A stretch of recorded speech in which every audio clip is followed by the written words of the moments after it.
Hello everyone, welcome you all on this lovely platform. Let's do it. अभी तक हमने 3 lectures complete कर लिए हैं रिलेशन और फंक्शन चैप्टर के. ये हमारा 4th लेक्चर रहेगा. फर्स्ट लेक्चर में हमने रिलेशन टॉपिक को एक्सप्लेन किया था. उसमें हमने empty, universal, reflexive, symmetric, transitive और इक्विवेलेंस रिलेशन के साथ साथ इक्विवेलेंस क्लास भी देखा था. अब हम सेकेंड लेक्चर में देखते हैं क्या किया था हमने. प्रॉपर सबसेट का हमने फॉर्मूला देखा था, number of subset, reflexive, symmetric, equivalence relation के कुछ इंपॉर्टेंट फॉर्मूलाज थे, उनको एक्सप्लेन किया था. और थर्ड लेक्चर में हमारा फंक्शन टॉपिक आया था. उसमें हमने कुछ नॉन फंक्शन को देखा था अभी तक जो हमने पढ़ चुके हैं, जैसे कि identity function, constant, modulus, rational, signum. ये सारे फंक्शंस को हमने देखा था. और जो हमने क्लास 12th में पढ़ना है, जैसे कि 1 1, many 1, onto, into function, इनको भी एक्सप्लेन किया था. अब इस लेक्चर में हम composition of function and invertible function को देखेंगे. और ये बहुत इंपॉर्टेंट टॉपिक है. इन्वर्टिबल फंक्शन जो हम देखेंगे ये बहुत इंपॉर्टेंट है. इससे क्वेश्चन आता ही आता है पेपर में. इसलिए लेट्स स्टार्ट इट. देखिए, सबसे पहले हम कंपोजिशन ऑफ फंक्शन पढ़ेंगे, उसके बाद से इन्वर्टिबल फंक्शन पढ़ेंगे. देखिए, कंपोजिशन ऑफ फंक्शन एक बार रिसाइट करिए वापस से. Composition of function, compose word आपने कहाँ पर सुना होगा? म्यूजिक इंडस्ट्री में आपने सुना होगा कि म्यूजिक को कंपोज किया गया है, ये वाले म्यूजिक को इसने कंपोज किया है ना. तो कंपोज का मतलब क्या होता है? बनाना. वैसे यहाँ पर कंपोजिशन ऑफ फंक्शन का मतलब है किसी फंक्शन को बनाना. ठीक है, मैं आपको एक डे टू डे लाइफ का एक एग्जांपल देती हूँ, आपको अच्छे से समझ आएगा. जैसे आप कोई भी एप्लीकेशन या ऐप इंस्टॉल करते हैं अपने फ़ोन में, तो एक 1 टाइम पासवर्ड आता होगा आपके फ़ोन में, OTP जिसे हम बोलते हैं. तो उसको लॉगिन करने के बाद आपका ऐप ओपन हो जाता है, यही होता है. तो वो OTP होता क्या है? वो आपको क्या कोड होता है ना, एक तरीके से 2 5 6 ऐसे करके कुछ कोड होता है, कोई भी नंबर्स. तो आपके पास वो कोड आता कहाँ से? क्या आपके बगल वाले जो पड़ोसी है उसने भेजा होता है फोन पे? नहीं, ऐसा तो नहीं होता ना. वो आपके जो कोड है वो आपका कंप्यूटर से आता है. जैसे कि उस कंप्यूटर में किसी ने कुछ फंक्शन डाल दिया होगा. मान लीजिए कि जैसे ये आपका कंप्यूटर होता है, ठीक है, कंप्यूटर ऐसा ही होता है ना. तो इस कंप्यूटर में किसी ने भी डाल दिया होगा कि ये एक फंक्शन है, इससे इस फंक्शन में हम कुछ भी वैल्यू डालेंगे तो वो एक कोड जनरेट करेगा जो इंसान के पास, दूसरे इंसान के पास जाएगा. उस फंक्शन के हेल्प से आपको कोड आता है. कोई इंसान थोड़ी ना बनाता है. वो फंक्शन को बोल दिया जाता है कि 0 से लेके 9 तक के वैल्यू कुछ भी डालना है इस फंक्शन में और एक फेक कोड बनाना है, और इसके मतलब एक फेक कोड बनेगा और उसको हमें सेंड करना है. तो वो क्या होता है, एक फंक्शन को कंपोज किया गया है ऐसे, है ना. एक फंक्शन को ऐसे कंपोज किया गया है इसकी दूसरे फंक्शन के मदद से. ठीक है, एक और मतलब इसके एग्जाम्पल मैं आपको अच्छे से और बताती हूँ. देखिए, मान लीजिए आपको चाहिए OTP 4 डिजिट का. ठीक है, अब मैंने देख लिया कि ये 4 डिजिट का आप मंगा रहे हो. ठीक है, तो उस कंप्यूटर में किसी ने ऐसे सेटिंग किया हो कि अगर कोई भी 4 डिजिट का मंगाएगा OTP, है ना, तो उसमें से ये जो फर्स्ट बॉक्स का वैल्यू कहाँ से हम सेलेक्ट करेंगे? इस फंक्शन से करेंगे. मान लीजिए 2x, जिसमें 0 से लेके 9 तक हमें डालना होगा और इस फंक्शन से हमें ये वाला नंबर मिलेगा. दूसरा वाला हमें मिल जाए 3x से, ये वाला मिल जाए 4x से. मतलब ये चारों बॉक्स के लिए 4 फंक्शन उसने अलग अलग बता दिए. ठीक है, और बोल दिए इन चारों फंक्शन से अपने अपने उसके बॉक्स के अंदर डिजिट्स आ जाएंगे और उससे एक जनरेट हो जाएगा 4 डिजिट का फेक कोड, और फिर आपके पास वो आ जाएगा. तो इसमें आप क्या कर रहे हो, 1 2 3 4 फंक्शंस था, उसको एक बार कंबाइन करके एक ऐसा फंक्शन बना रहे हो जिसमें आप वैल्यू डालोगे तो उसमें 4 डिजिट का एक नंबर प्रोड्यूस हो रहा है. यही हो रहा है, मतलब 4 फंक्शन से कंबाइन करके आप एक फंक्शन बना रहे हो. तो यहाँ पर क्या हो रहा है, कंपोजिशन हो रहा है. ठीक है, कंपोज हो रहा है फंक्शन का, कंपोजिशन हो रहा है फंक्शन का. तो मतलब कंपोजिशन ऑफ फंक्शन इसे बोलेंगे. मतलब 1 या फिर 2 या फिर 3 या फिर कितने भी फंक्शन ज्यादातर दो या दो से ज्यादा फंक्शंस को आप जब कंपोज करते हो, एक साथ मिलाते हो, कंबाइन करते हो और एक फंक्शन जनरेट करते हो, उसको कंपोजिशन ऑफ फंक्शन बोलते हैं। ठीक है, आपको समझ आ गया होगा। अब मैं आपको एक और चीज समझाती हूँ। देखिए, अगर मैं आपको ऐसे फ्लो चार्ट बना दूं, ये एक फ्लो चार्ट है, ठीक है। मान लीजिए यहाँ पर मैंने डाल दिया कि यहाँ पर एक फंक्शन f है, यहाँ पर एक फंक्शन g है। अगर मैं इस फंक्शन में एक x की वैल्यू में डालूं तो उससे एक प्रोड्यूस होगी वैल्यू fx। किसी फंक्शन में आप इसी फंक्शन की बात लीजिए, अगर मैं यहाँ पर लिख दूं f इक्वल टू 2x लिखा है, इसमें मैंने बोल दिया 0 से लेकर 9 तक में कोई भी वैल्यू आप डालिए तो आपको एक वैल्यू मिलेगी। जैसे आपने 5 डाला तो क्या मिलेगी, 10 मिलेगी, 2 डाला तो 4 मिलेगा। वैसे यहाँ पर कोई भी एक वैल्यू को अगर मैं इस फंक्शन में डालूं तो उस वैल्यू में वो फंक्शन डाल देंगे तो ये मिलेगा। इसे डोमेन बोलते हैं, इसे रेंज बोलते हैं, ठीक है।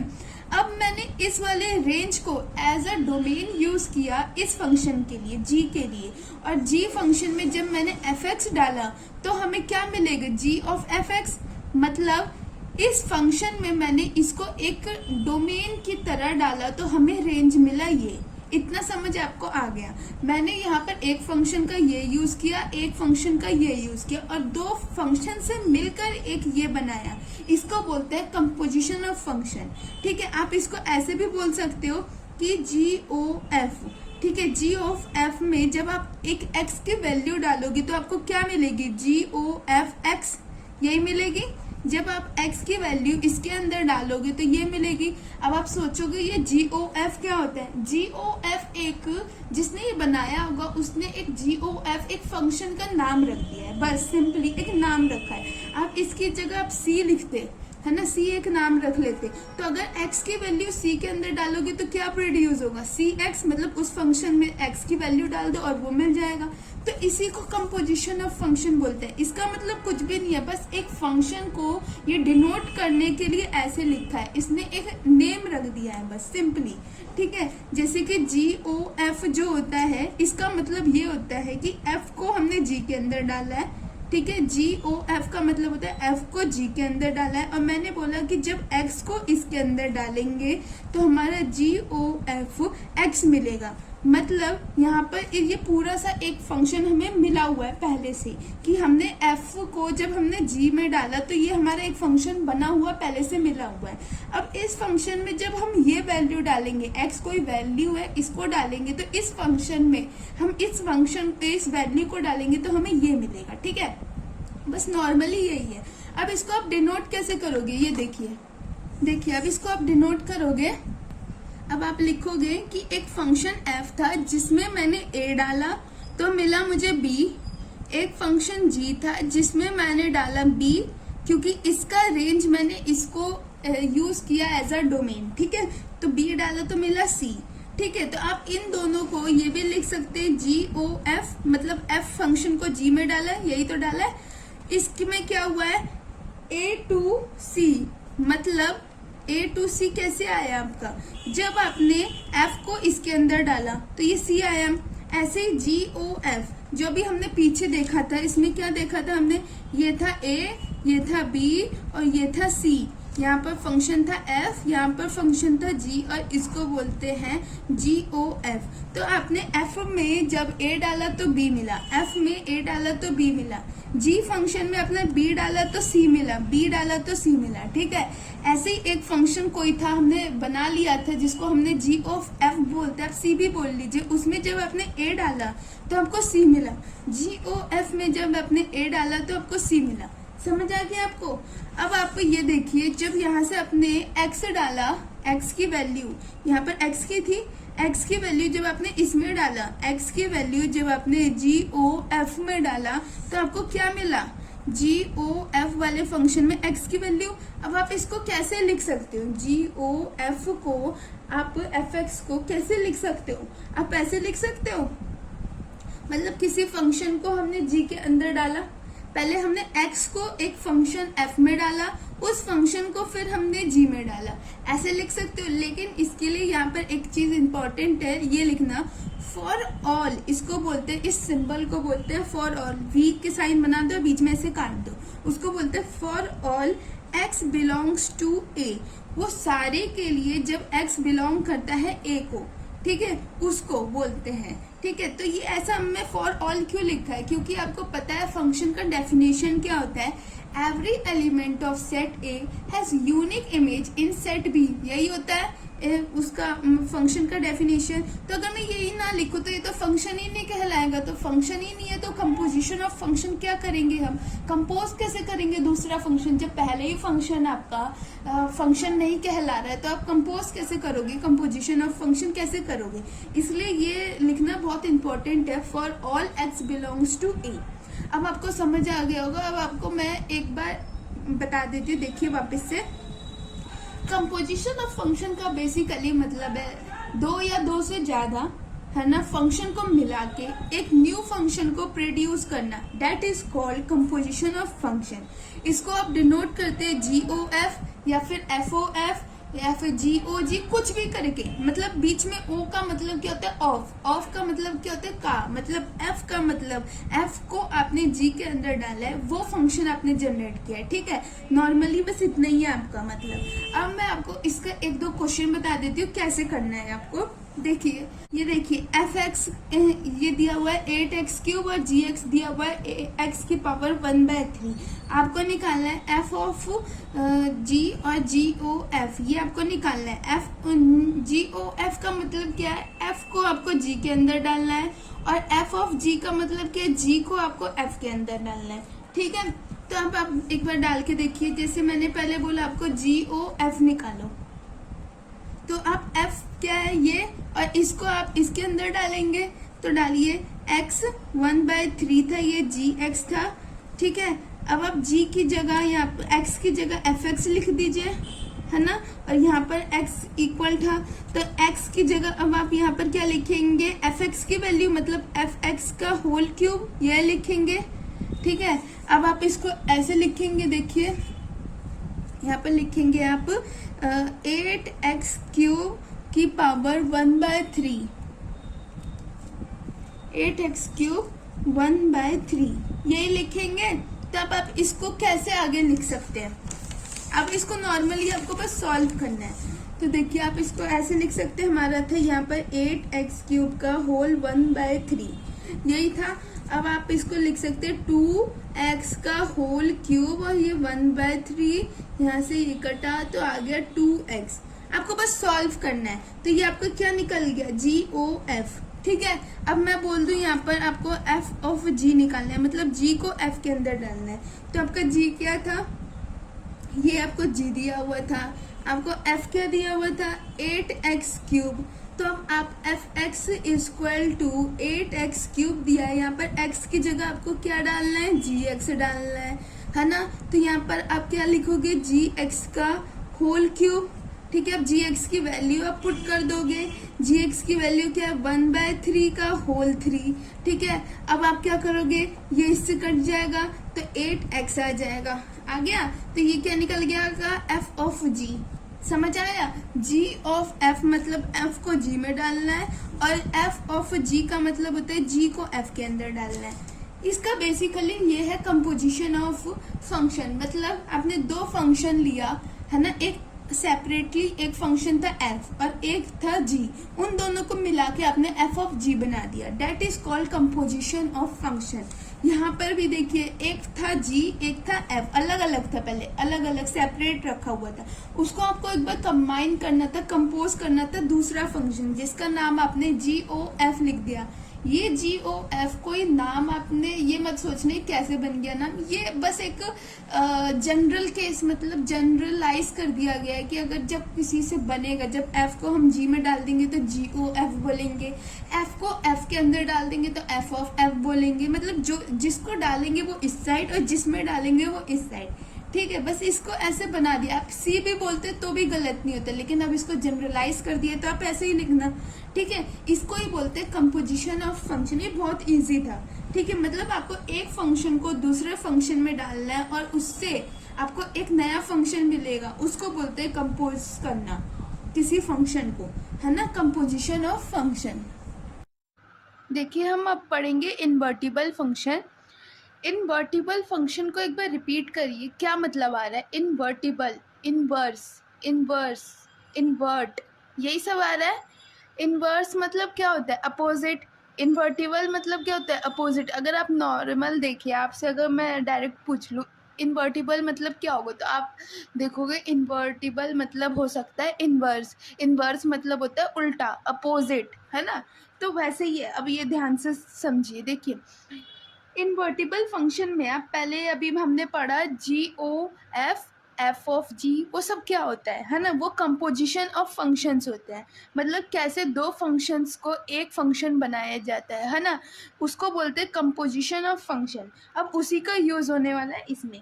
अगर मैं मान लूँ एक फंक्शन है जो x2y है, मतलब अगर मैं x एज अ डोमेन डाल रही हूँ किसी फंक्शन में, तो मुझे y मिल रहा है, और y किस क्या बोलेंगे हम? रेंज।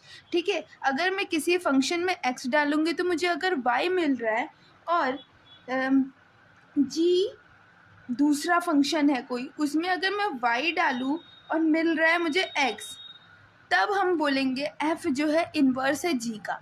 अब फिर से एक बार सुनिए, अगर ऐसा कोई फंक्शन है जिसमें मैंने x डाला, y मिला मुझे आउटपुट, तो हम इस फंक्शन को इन्वर्टिबल कब बोलेंगे?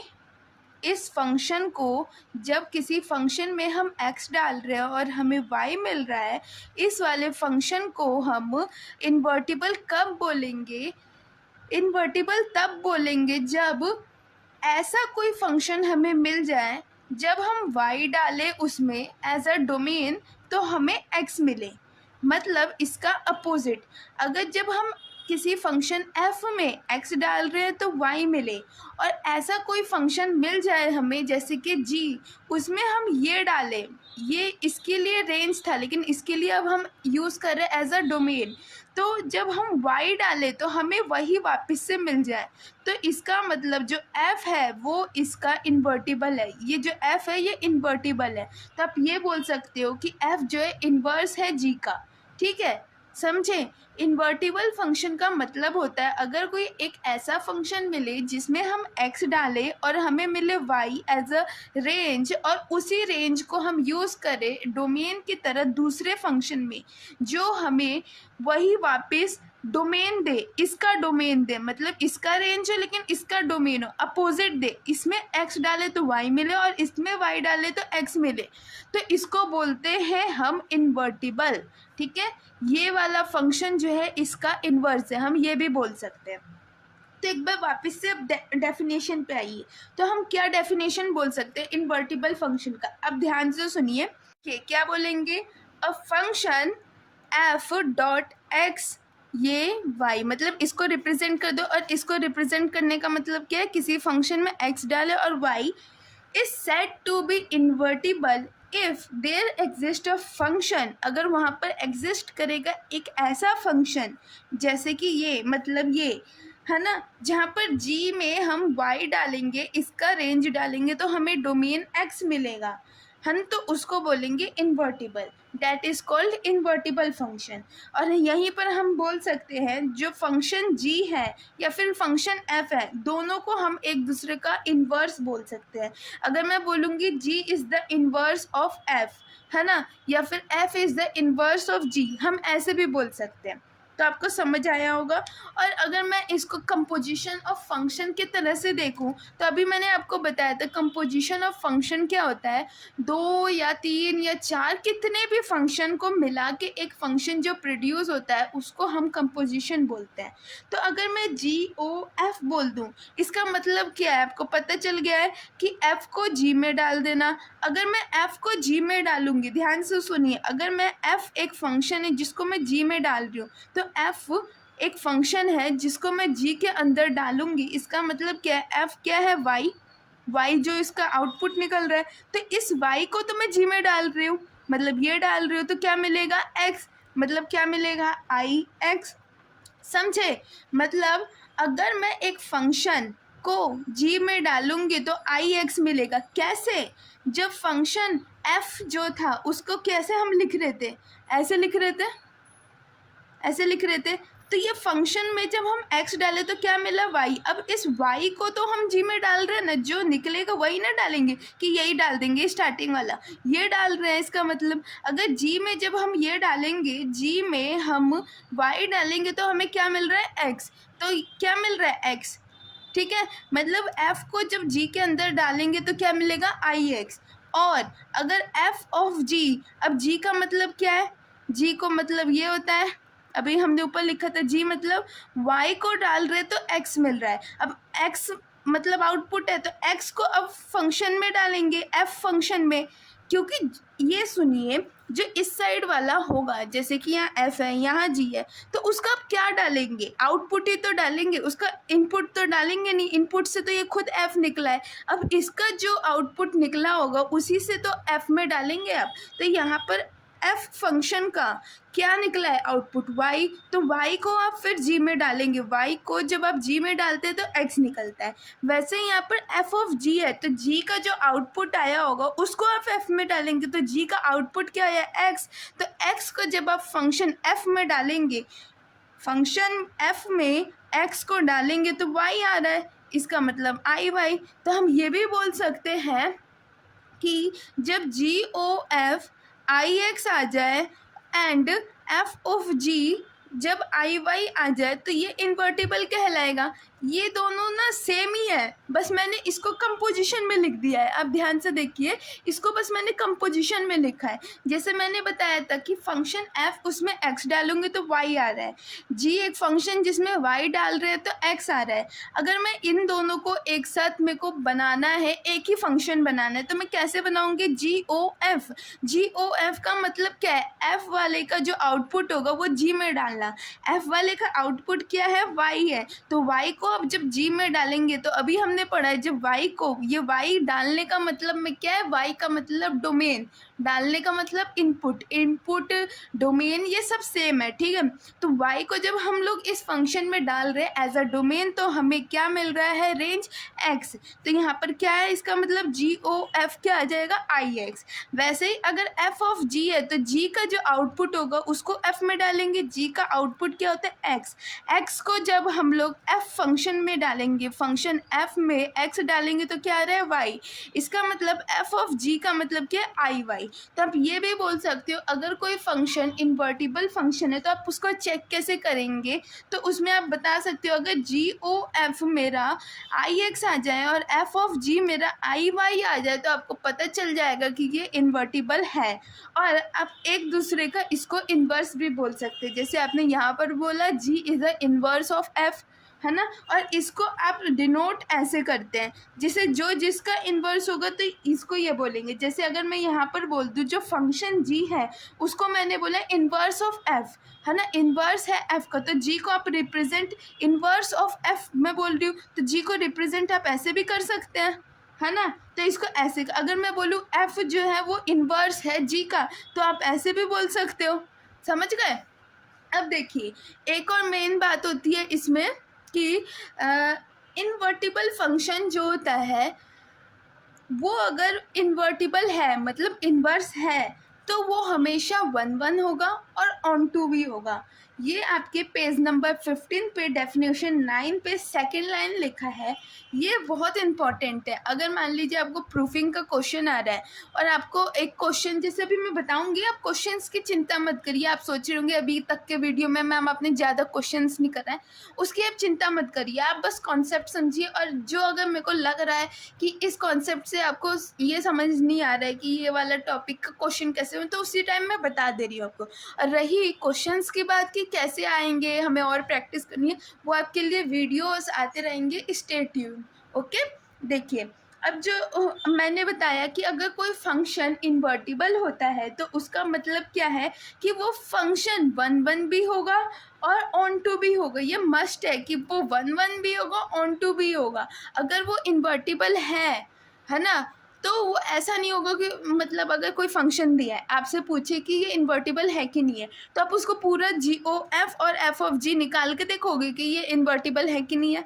ये तो हमें पता है कि ये एक मेथड है कि आप देखोगे जी ओ एफ अगर आई एक्स आ जाए और जी ऑफ वाई मतलब आई वाई आ जाए तो इन्वर्टिबल है। लेकिन अगर छोटा ही सा क्वेश्चन है तो आप ये चेक कर लीजिए बस, अगर वो वन वन और ऑन टू दोनों है तो वो इन्वर्टिबल भी दोनों होगा। अगर एक कंडीशन भी सेटिस्फाई नहीं हो रहा है इसका मतलब वो इन्वर्टिबल नहीं है।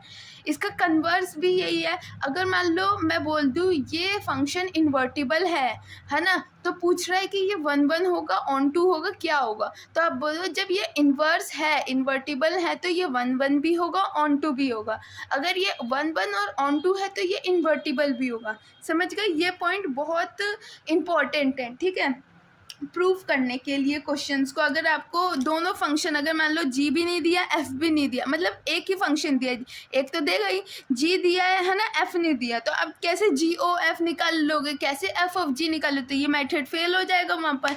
तब आप वहाँ पर क्या देखोगे, वो वन वन है ऑन टू है, अगर वो दोनों हैं इसका मतलब वो इन्वर्टिबल भी है। ठीक है, इतना समझ आ गया होगा इन्वर्टिबल के बारे में आपको। देखिए अभी जो मैंने आपको पॉइंट बताया ना कि इन्वर्टिबल वन वन भी होना चाहिए ऑन टू भी होना चाहिए तभी वो इन्वर्टिबल कहलाएगा, इसका मैं आपको एक क्वेश्चन करके दिखाती हूँ तब आपको इस पॉइंट का मतलब असली समझ आएगा, मतलब क्या है इस पॉइंट का मतलब।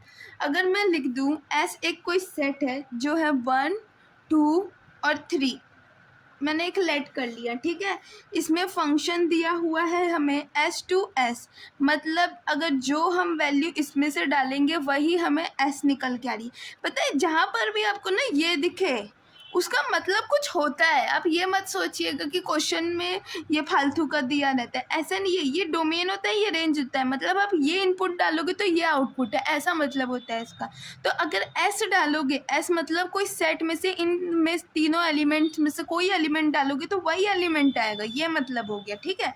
तो अब देखिए इस क्वेश्चन को, जैसे ये रहा, इसमें आपको पूछा है, इसका पहला क्वेश्चन है ये कि पहले तो ये बताओ कि ये इन्वर्स है कि नहीं है, मतलब ये एक दूसरे का इन्वर्स है कि नहीं है, इन्वर्टिबल है कि नहीं है, और अगर है तो इन्वर्स को फाइंड करो, मतलब पहले तो फाइंड करो कि ये इन्वर्स है कि नहीं है, इन्वर्स होगा कि नहीं होगा कि नहीं होगा ये बताना है, और फिर अगर है तो इसका इन्वर्स बताओ, ठीक है।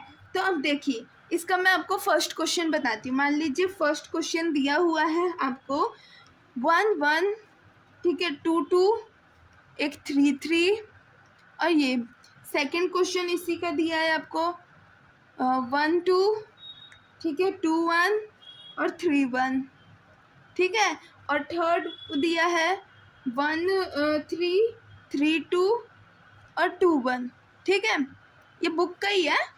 देखिए एक बार इस क्वेश्चन में आपको पूछा है कि पहले तो इन्वर्स बताओ ये है कि नहीं है, और अगर है भी तो इसका इन्वर्स बताओ क्या होगा, ठीक है। अब देखिए पहले वहाँ पर क्वेश्चन में क्या लिखा था, ये इम्पोर्टेंट लिखा था कि अगर आप एस डालोगे तो एस ही मिलेगा, और एस था क्या 1 2 और 3, है ना, इन तीनों में से जो डालोगे तो ये, पहले आप यही चेक कर लो, 1 डालेंगे तो 1 मिलना चाहिए, 1 1, 2 डालेंगे तो 2, 1 डालेंगे तो 2, अरे ये तो 1 डालेंगे तो 2 आ रहा है, ये तो ऐसे ही कट गया, इसको चेक क्या करोगे आप, यहाँ पर देखो ना, यहाँ पर लिखा है कि 1 डालोगे, है ना, तो कोई इसमें से एलिमेंट, सॉरी बाय मिस्टेक मैंने गलत बोल दिया, ये देखिए एस में से कोई भी एलिमेंट डालोगे तो एस के कोई भी एलिमेंट से ही आएगा, ठीक है, ये मतलब है इसका। अगर सेट एस में से, एस जो ये सेट था इसमें से अगर आप 1 डालोगे तो जो ये एस है, ये एस मतलब एस वाले सेट में से ही कोई वैल्यू यहाँ पर आएगी, मतलब यहाँ पर 1 2 3 है, यहाँ पर 4 नहीं आ सकता, ठीक है। तो आप पहले यही चेक कर लो, 1 डाला है तो 1 तो इसमें है तो 1 आ रहा है, 1 2 2 1 2, कोई भी मतलब इन तीनों एलिमेंट के बाहर नहीं है, ठीक है। जब एस एलिमेंट आपने डाला है तो वो एस में से ही कोई एलिमेंट आएगा, पहला तो चेक कर लिया इसके अकॉर्डिंग। अब दूसरा देखो, मैंने आपको बताया, अब आप इसमें आप बताओ मेरे को जी ओ एफ और एफ ऑफ जी कैसे निकाल लोगे, नहीं निकाल पाओगे, इसको आप 1 1 और ऑन टू वाले पॉइंट से क्लियर कर पाओगे, जो मैंने अभी आपको नोट बताया कि क्या है कि अगर कोई भी इन्वर्टिबल है तो वो 1 1 भी होगा और ऑन टू भी होगा, अगर कोई 1 1 है ऑन टू है तो वो इन्वर्टिबल भी होगा, एक दूसरे का कन्वर्स बताया। वैसे ही अब इसको चेक करिए, अब आप सोच रहे होगे मेरे को तो याद ही नहीं है 1 1 क्या है ऑन टू क्या है, ऐसा नहीं होना चाहिए। अगर आपको आपको ऐसा हो रहा है इसका मतलब आप ढंग से लेक्चर्स नहीं देख रहे। ठीक है, मैंने बहुत अच्छे से समझाया था, आप एक और बार देख लीजिए, कोई बात नहीं। अगर आप भूल गए हैं तो एक बार रिवाइज करिए और बिना देखे एक बार रिवाइज करिए। उसके वर्डिंग्स में ये सब छुपा था, याद है ना आपको? देखिए मैं एक और बार रिवाइज करा देती हूँ डेफिनेशन से। जैसे वन वन का मतलब मैंने आपको बताया एक से एक। जब सारे एलिमेंट जितने भी यहाँ पर डोमेन में एलिमेंट होंगे सारे इसमें से, मतलब सारे नहीं, या फिर बच भी जाए उसको छोड़ दो, है ना। इनसे जो अगर वो अटैच हो सारे, उससे एक ही एक हो तो उसको वन वन बोलते हैं।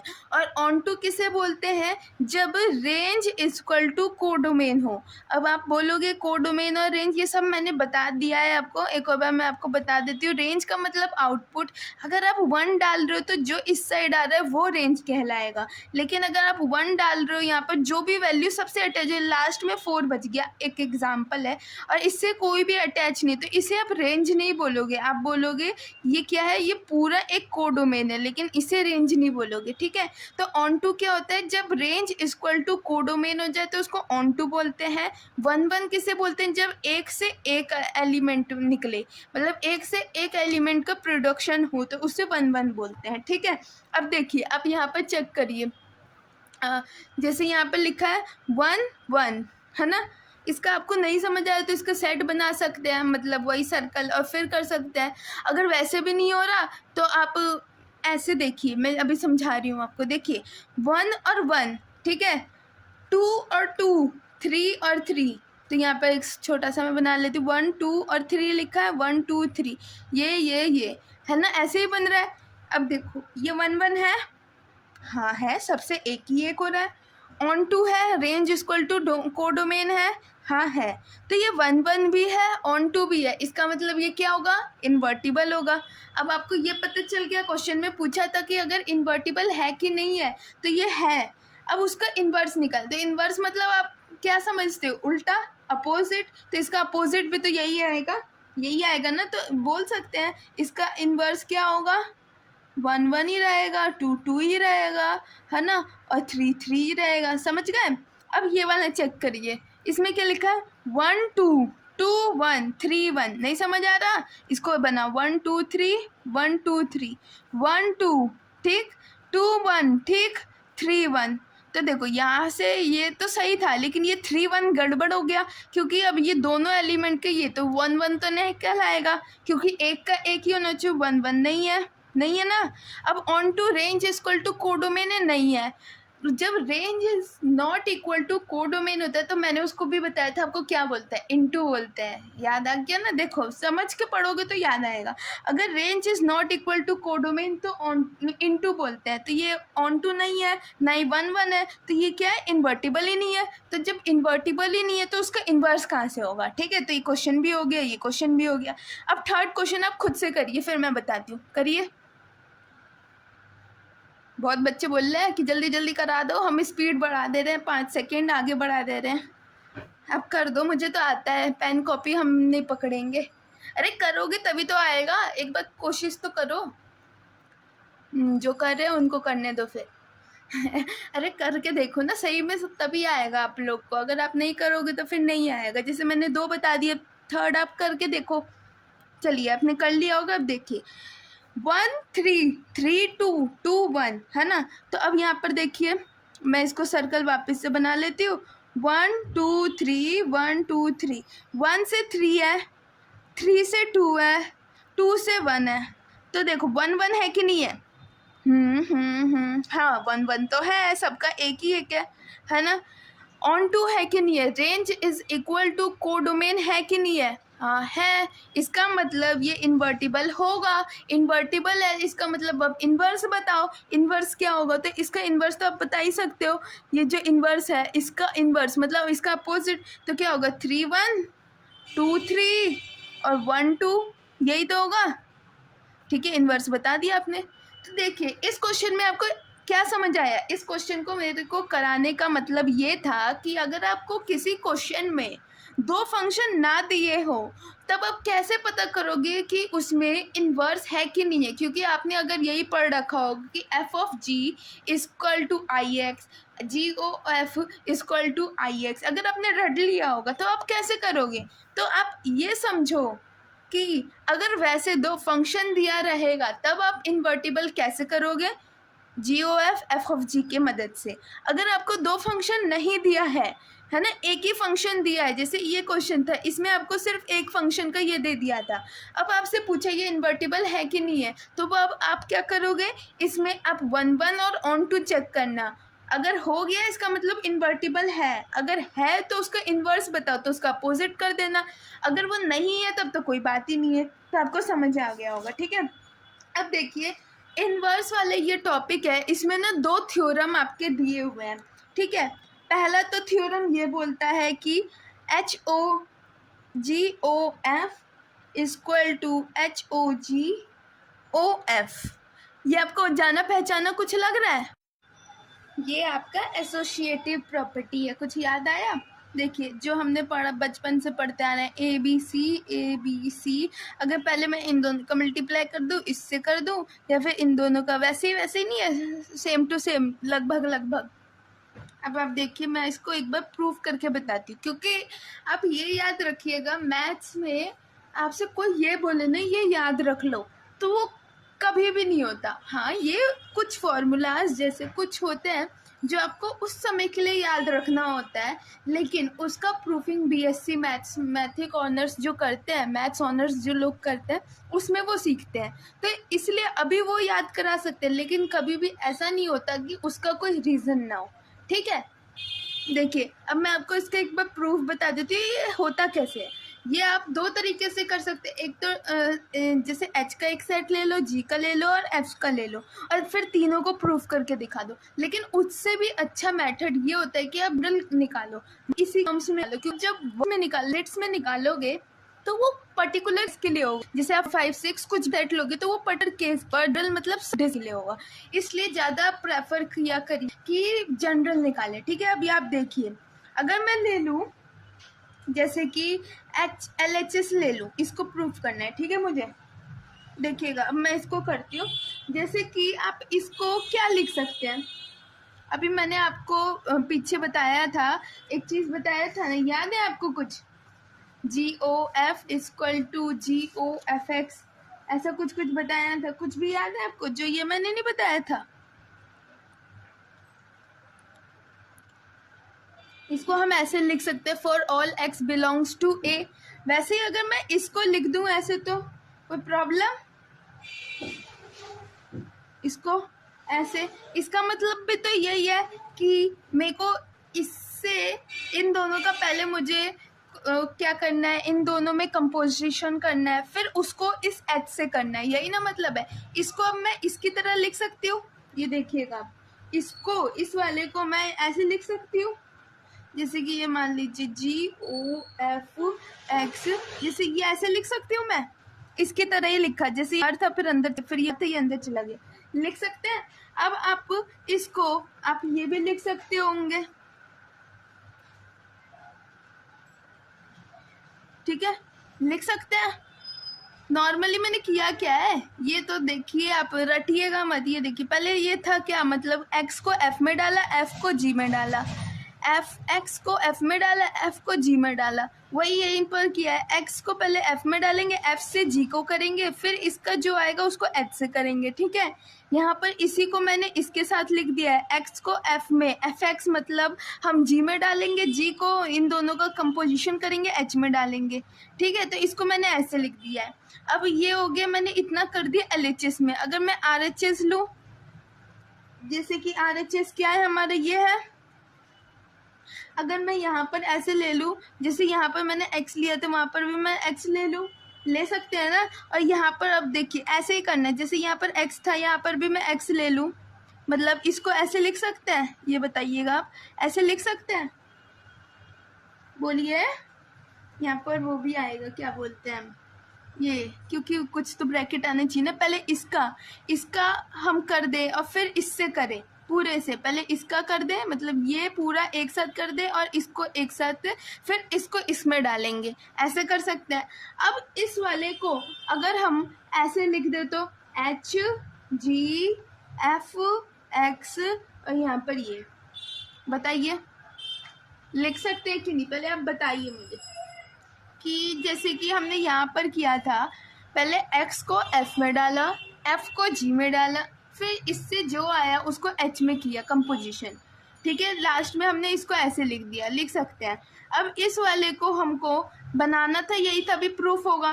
तो इस वाले को ऐसे कैसे बना सकते हैं, ये अगर x है, इसको पहले ये fx लिख सकते हैं और इसको ये लिख सकते हैं, और बीच में o है ही, ठीक है। अगर मैं इस fx को g से कर दूँ पहले, ठीक है, और फिर h में डालूँ तो हो सकता है।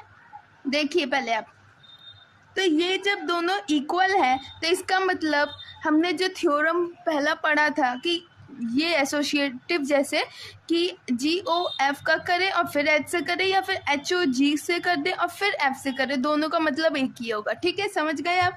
और इसी का अब सेकंड थ्योरम आता है जो इम्पोर्टेंट थ्योरम है। सेकंड थ्योरम आपका है कि अगर कोई फंक्शन दिया हुआ है आपको कि x हम इनपुट डालेंगे तो y मिल रहा है, और एक g फंक्शन दिया है जिसमें आप y डालेंगे एज अ इनपुट तो आपको z मिल रहा है आउटपुट। आपको दिया हुआ है, ये मतलब थ्योरम है कि आपको दिया हुआ है कि ये दोनों फंक्शन इन्वर्टिबल फंक्शन है, ठीक है, मतलब इसका इन्वर्स एग्जिस्ट करता है, ठीक है, ये आपको पहले से दिया हुआ है। तो बोला गया है कि जो जी ओ एफ होता है वो भी इन्वर्टिबल ही होगा। अगर दो फंक्शन एफ और जी अगर इन्वर्टिबल फंक्शन है तो उन दोनों का कंपोजिशन जी ओ एफ भी इन्वर्टिबल ही होगा। और वो किस तरीके से होगा, जी ओ एफ का इन्वर्स जो होगा वो एफ इन्वर्स ओ जी इन्वर्स होगा, ठीक है। आपको ये थ्योरम है ये कि अगर दो फंक्शन आपको ऐसे मिल जाए जो इन्वर्टिबल फंक्शन है तो उनका कंपोजिशन जी ओ एफ वो भी एक इन्वर्टिबल फंक्शन होगा, और उसका रिलेशन टाइप मतलब उसका इन्वर्स जो होगा, अगर इन्वर्टिबल है तो उसका इन्वर्स एग्जिस्ट करेगा, तो इसका इन्वर्स जो होगा वो ये आएगा, ये दिया हुआ है। अब मैं आपको इसको प्रूफ करके दिखाती हूँ कैसे है, ठीक है।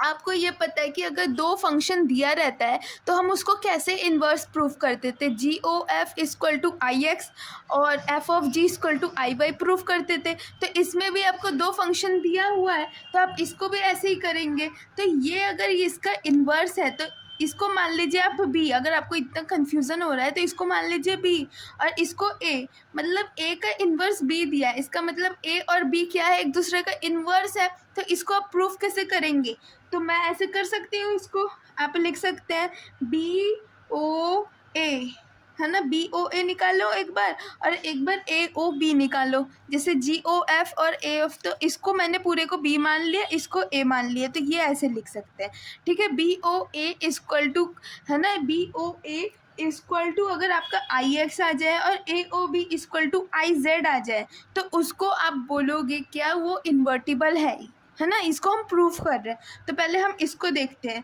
बी ओ ए का मतलब क्या होगा, F inverse of ji inverse, ये एक दिया है, ओ मतलब ओ, ए का मतलब जी ओ एफ, ठीक है, ये दिया हुआ है। अब आप इसको कैसे करोगे, ठीक है, देखिए इसको आप ऐसे लिख सकते हो, एफ इनवर्स ओ जी इनवर्स, आप इस वाले जी को इसके अंदर ले लो और इस वाले को बाहर छोड़ दो, है ना, मतलब ये ऐसे लिख सकते हो आप, सॉरी ऐसे लिख सकते हो आप, हाँ लिख सकते हो।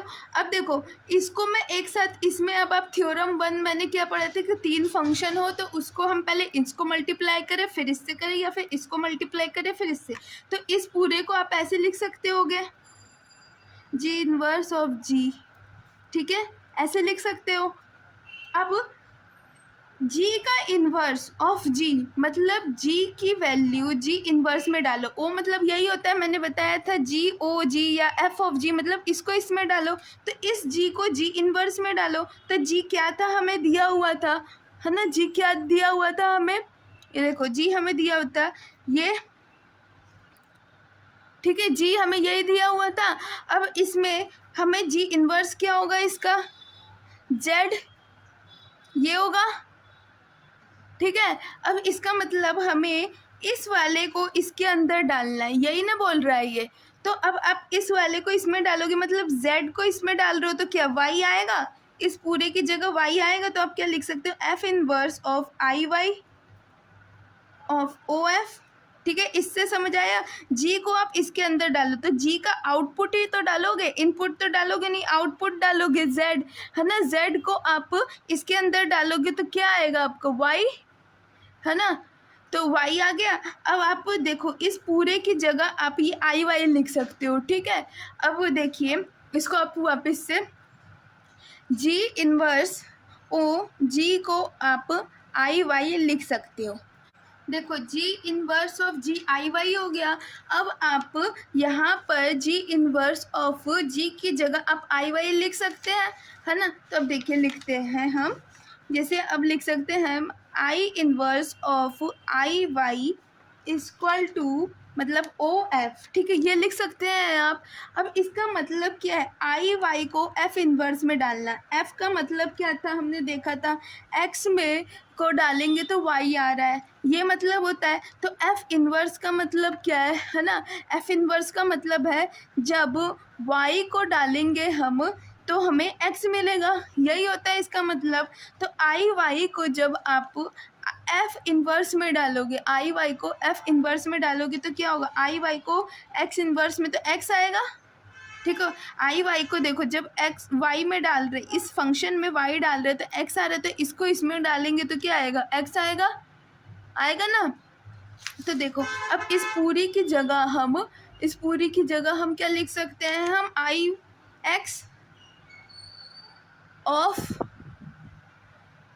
ओ, ये ओ है और ये फंक्शन एफ है। ठीक है, ये लिख सकते हैं। अब आप ये सोचो इसका मतलब क्या होगा, एफ को आई डालना, तो किसी फन को किसी एलिमेंट में डाल सकते हैं, नहीं डाल सकते, तो वो एलिमेंट ही आ जाएगा, इसका मतलब आई एक्स आ गया। ठीक है, अब देखो हमने क्या निकाल लिया कि जब हमने बी ऑफ ए डाला तो ये आया हमारा। अब हम ए ओ बी निकालेंगे तो हमारा आई जेड आएगा, ये आपको करना है। ठीक है, ये आप करके देखना, सेम टू सेम ऐसे ही होगा।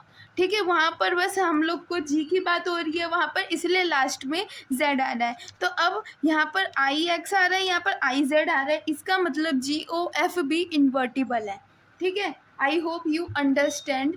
अगर आपको कोई भी क्वेरी होगा, कुछ भी रिलेटेड, किसी से भी चीज़ से रिलेटेड छोटी सी भी आपको डाउट होगा, तो आप क्या करना, पहले तो अपना एक वीडियो फिर से देखना, रिवाइंड करके वापस से देखना जहाँ पर आपको डाउट है। ये नहीं कि पूरा वीडियो एकदम स्टार्टिंग से देखे, जहाँ पर आपको डाउट हो वहीं पर एक और बार देखना, एक बार समझना, 2 बार देखना, मैक्सिमम 2-3 बार देख लेना।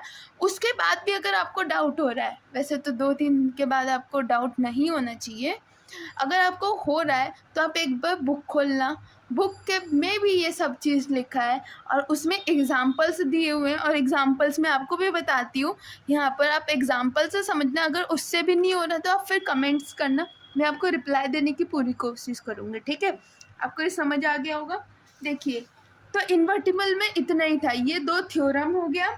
इन्वर्टिबल क्या होता है, अगर आपको 2 फंक्शन दिए तो इन्वर्टिबल प्रूफ कैसे करते हैं, जी ओ एफ एफ ऑफ जी कर देते हैं। अगर वो 2 फंक्शन नहीं दिए रहते हैं तो 1 और ऑन टू के मदद से करते हैं। ठीक है, सब कुछ समझ आ गया आपको। अब देखिए आज के क्लास में हमने क्या क्या किया है। आज के क्लास में सबसे पहले हम कंपोजिशन ऑफ फंक्शन किया है, जो इम्पोर्टेंट है उसको समझना। ठीक है, उसके क्वेश्चन तो आप कर लोगे, लेकिन समझना होता क्या है आप कर लोगे। जी ओ एफ मतलब एफ को जी में डालना, हाँ वो तो होता ही है, लेकिन एक बार आप समझ जाओगे तो आपको मतलब रटने की ज़रूरत नहीं पड़ेगी। ठीक है, उसके बाद इन्वर्टिबल फंक्शन हमने देखा, इन्वर्टिबल में इन्वर्टिबल फंक्शन किसे बोलते हैं, कैसे प्रूफिंग करते हैं और किस तरीके से उसका कंडीशन होता है, वही जी ओ एफ एफ ऑफ जी अगर प्रूफ हो जाए तो उसको इन्वर्टिबल बोलेंगे, वही होता है ना। और इन्वर्टिबल का मतलब क्या होता है, सिंपली अपोजिट। ठीक है, और उसमें हमने 2 थ्योरम देखे, एक एसोसिएटिव प्रॉपर्टी जैसा था और ये वाला देखा हमने इस वाले में कि हमने देखा कि 2 फंक्शन अगर इन्वर्टिबल है तो जी ओ एफ भी इन्वर्टिबल होगा और इस तरीके से होगा। इसका हमने प्रूफिंग भी देख लिया। ठीक है, अभी तक हमने इस चैप्टर में देखिए आपको मैं वापस से दिखाती हूँ जो फर्स्ट क्लास में मैंने आपको दिखाया था। अभी तक इस चैप्टर में हमने रिलेशन टॉपिक में एम्प्टी, यूनिवर्सल, यहाँ पर हम काटते भी जाते हैं, आपको अच्छा लगेगा। देखिए ये अभी तक हमने इस सब में, ये देखिए ये सब कर लिया है हमने, कर लिया है। अगर नहीं किया होगा तो कमेंट्स में बताइएगा, अगर आप लोग को लगता है नहीं किया होगा तो। और फंक्शंस में हमने ये किया है, देखिए ये सब कर लिया है। और इसी फंक्शन में हमने ये भी कर लिया है, कर लिया। अब कंपोजिशन ऑफ फंक्शंस आज हमने कंप्लीट कर लिया। इन्वर्टिबल ऑफ फंक्शन भी आज हमने कंप्लीट कर लिया। और इसी को इन्वर्स ऑफ फंक्शन भी है, ठीक है। मतलब हम जैसे बोल देते हैं ये इन्वर्टिबल फंक्शन है और ये बोल देते हैं कि ये वाला एलिमेंट इसका इन्वर्स है, वैसे, ठीक है। अब हमारा सिर्फ एक टॉपिक बचता है, बाइनरी ऑपरेशन। ये वाला टॉपिक जो है थोड़ा कम समझ आता है बच्चों को, लेकिन इसमें बहुत इजी है, पता है, बहुत ज़्यादा इजी है। ये मुझे भी स्टार्टिंग में समझ नहीं आया था, तब मैंने अपने सिस्टर से पूछा था, तब उनने मुझे समझाया था, और अब मैं तुम्हें समझाऊंगी, ठीक है।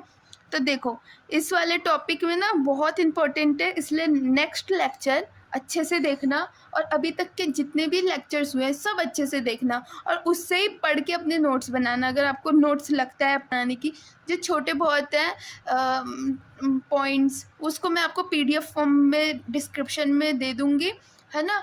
और अगर आपको कोई भी डाउट्स होगा तो आप कमेंट सेक्शन में ज़रूर बताइएगा।